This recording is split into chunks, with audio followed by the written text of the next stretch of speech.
நம்முடைய ஆண்டவராகிய இயேசு கிறிஸ்துவினுடைய நாமத்தில் உங்களை வாழ்த்துகிறேன். தேவனுடைய கிருபையும் இரக்கமும் சமாதானமும் நம் அனைவரோடு கூட இருப்பதாக. இதனாலும் நம்முடைய தியானத்திற்காக சங்கீதம் 145:15 வாசிக்கிறேன். எல்லா ஜீவனின் கண்களும் உம்மை நோக்கி கொண்டிருக்கிறது. ஏற்ற வேளையில் நீர் அவைகளுக்கு ஆகாரம் கொடுக்கிறேன். சர்வ சிருஷ்டிகர்த்தராகிய தேவன் தாம் படைத்த அனைத்து ஜீவன்களையும் சகல கிரியைகளையும் மனிதரையும் கூட ஏற்ற வேளையிலே அவைகள் எல்லாவற்றிற்கும் ஆகாரம் கொடுத்து போஷிக்கிற தேவனாய் இருக்கிறார். எல்லா கிரியைகளும் எல்லா ஜீவன்களும் எல்லா மனிதர்களும் கூட கர்த்தரை நோக்கி பார்க்க வேண்டும் என்று வேதம் சொல்லுகிறது. ஏனென்றால் அவர் தமது சித்தத்தின்படி தான் எல்லாவற்றையும் செய்கிற கர்த்தராயிருக்கிறார். அவர் மிருக ஜீவன்களுக்கும் கூப்பிடுகிற காக்கை குஞ்சுகளுக்கும் ஆகாரம் கொடுக்கிறார் என்று 147 சங்கீதம் 9 வாசிக்கிறோம். யோபினுடைய புஸ்தகம் 38 41 வாசிக்கும்போது காக்கை குஞ்சுகள் தேவனை நோக்கி கூப்பிட்டு ஆகாரம் இல்லாமல் பறந்து அலைகிற போது அவைகளுக்கு இரைகளை சவதரித்து கொடுக்கிறவர் யார் என்று கர்த்தர் கேட்கிறார் என்று வேதத்தில் எழுதியிருக்கிறது. சங்கீதம் 104:13-17 வாசிக்கும்போது உமது கிரியைகளின் பலனாலே பூமி திருப்தியாயிருக்கிறது. பூமியிலிருந்து ஆகாரம் உண்டாகும்படி அவர் மிருகங்களுக்கு புல்லையும் மனுஷருக்கு உபயமாக பயிர் வகைகளையும் முளைப்பிக்கிறார் என்று வேதம் சொல்கிறது. 104 சங்கீதம் 25-27 வாசிக்கும்போது பெரிதும் விஸ்தாரமான இந்த சமுத்திரமும் அப்படியே நிறைந்திருக்கிறது.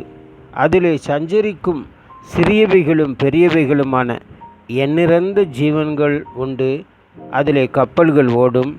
அதிலே விளையாடும்படி நீர் உண்டாக்கின திமிங்கலங்களும் உண்டு. ஏற்ற வேளையிலே ஆகாரத்தை தருவீர் என்று அவைகள் எல்லாம் நோக்கி காத்திருக்கும். எல்லாவற்றிற்கும் ஒரு காலம் உண்டு. அதனதன் காலத்தில் நேர்த்தியாய் செய்கிற கர்த்தர் நமக்கு இருக்கிறார். 150 டன் எடையுள்ள ஒரு திமிங்கலத்தையும் ஏற்ற வேளையிலே போஷிக்கிறார் கர்த்தர்.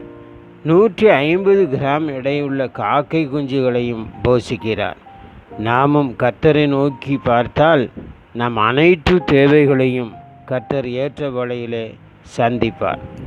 நமது பிள்ளைகளின் கல்விகளின் தேவை, வேலைக்கானவைகள், அவர்களின் எதிர்கால திட்டத்திற்கு தேவையான அனைத்தையும் தேவன் தருகிறவராக இருக்கிறார். நாம் அவரை நோக்கி பார்க்கிறோமா? பூமியின் எல்லையெங்கும் உள்ளவர்களே என்னை நோக்கி பாருங்கள், அப்பொழுது ரட்சிக்கப்படுவீர்கள் என்று தீர்க்கன் ஏசாயா 45:22 சொல்லியிருக்கிறார். இதன் மூலம் கர்த்தர் சொல்லுகிறதை நாம் கேட்கும்போது என்ன விளங்குகிறது? நாம் ஆண்டவரை எல்லா காரியங்களுக்காகவும் நோக்கி பார்க்க வேண்டும். அவருடைய சமூகத்தை தேட வேண்டும். 123 சங்கீதம் 2 வாசிக்கிறோம்.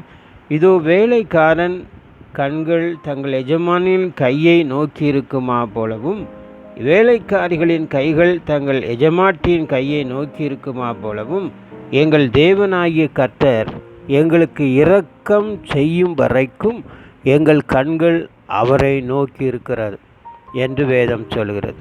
நாம் அவரை எல்லா காரியங்களுக்காகவும் நோக்கி பார்க்கிறவர்களாக இருக்கிறோமா?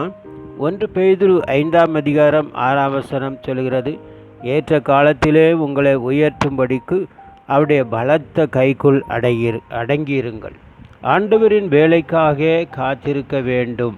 எல்லா சூழ்நிலைகளிலும் நாம் தேவனுடைய சமூகத்தில் எல்லா காரியங்களுக்காகவும் அவரை மட்டுமே சார்ந்திருக்க வேண்டும். கானா ஒரு கல்யாண வீட்டில் என் வேலை இன்னும் வரவில்லை என்று சொன்னவர் அவரின் வேலை வந்தபோது அற்புதம் செய்து குறைவுகளை நிறைவாக்கினார்.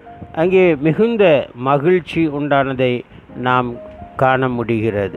பிரியமானவர்களே, தேவனாகிய கர்த்தரை நோக்கி பார்த்து கொண்டே இருப்போம்.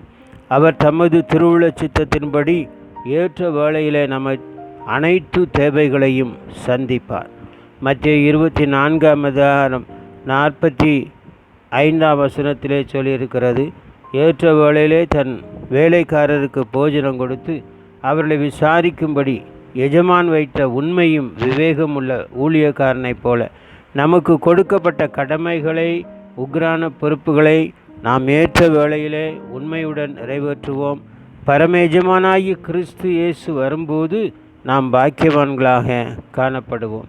கர்த்தர்தாமே ஏற்ற வேளையில் நமக்கு சகல நன்மைகளையும் கிருபைகளையும் தந்து ஆசீர்வதிக்கிறவராயிருக்கிறார். பூமியிலுள்ள நாளளவும் விதைப்பும் அறுப்பும், சீதளமும் உஷ்ணமும், கோடைகாலமும் மாரிகாலமும், பகலும் இரவும் ஒளிவதில்லை என்று தம்முடைய உள்ளத்திலே சொன்ன கர்த்தர்தாமே அதன் காலத்தில் நமக்கு தேவையான அனைத்து சூழ்நிலைகளையும் காலநிலைகளையும் கூட செய்து உதவி செய்ய அவர் வல்லவராயிருக்கிறார். அவரை சார்ந்து நிற்போம், அவரை நோக்கி பார்ப்போம்.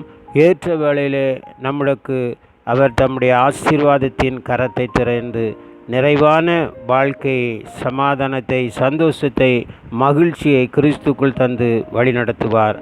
ஆமேன், ஆமேன்.